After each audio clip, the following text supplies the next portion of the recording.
My game needs to improve, so I spent ages analyzing different features I could add, and this is what I added.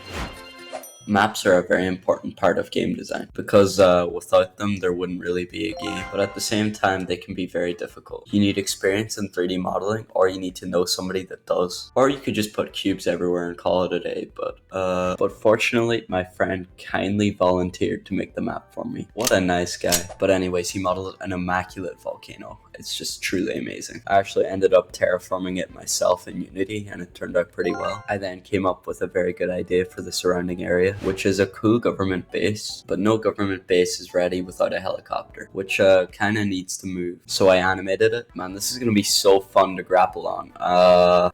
Okay, since that didn't work, we're gonna have to reprogram the entire grappling hook system. This should be pretty easy.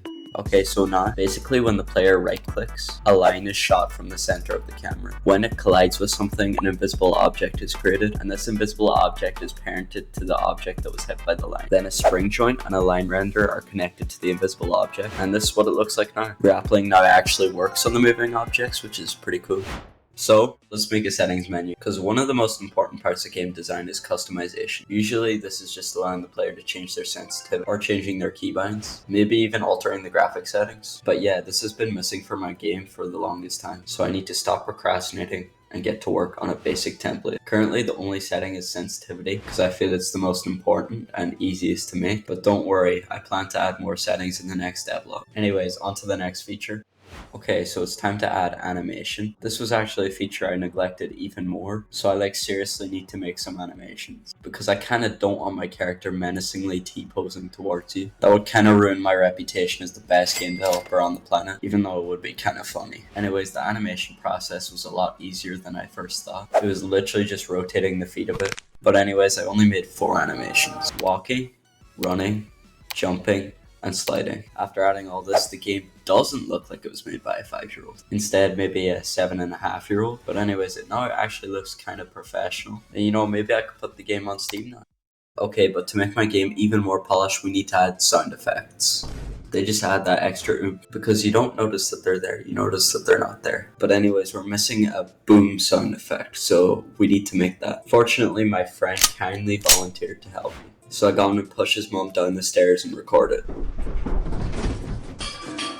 And after editing the sound in Audacity, the explosions now have a lot more impact. I also worked on some impact sounds, gun sounds, and sliding sounds. This new feature actually really improved the game and made it a lot more rewarding to play. So anyways, on to the next feature.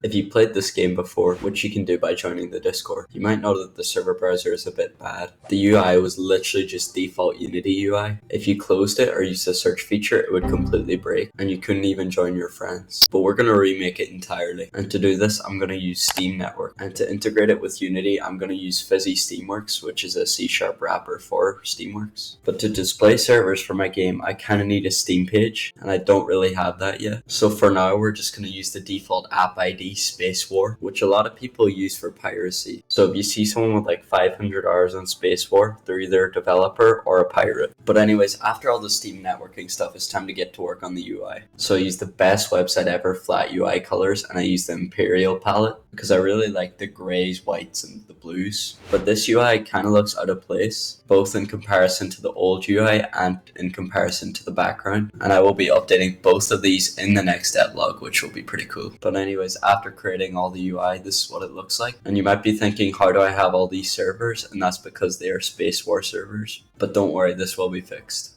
Anyways, on to the next feature. I noticed in the game there wasn't really an incentive to kill other players. There wasn't really anything to gain from it. So I decided to have players drop their weapons whenever they die. Now if they dropped all of them, it would be kind of overpowered. So it drops a random amount of their items. So hopefully now if you see a player with an RPG, it'll incentivize you to kill them. This will hopefully speed up the flow of the gameplay because players will die faster. This will hopefully result in shorter, fast-paced rounds. Speaking of fast-paced, there's a little bonus feature. I decided to make the player a little bit faster and it now feels so much better. Now I would compare the movement to an arena shooter, which is usually the genre of shooter that has the best movement. Oh, and if you want to playtest this game, you should make sure to subscribe to the channel, like the video, and join the Discord server linked in the description. Maybe even leave a comment too. Oh yeah, and if you enjoyed this video, YouTube thinks you'll like this video. Anyways, thanks for watching and I'll see you in the next video.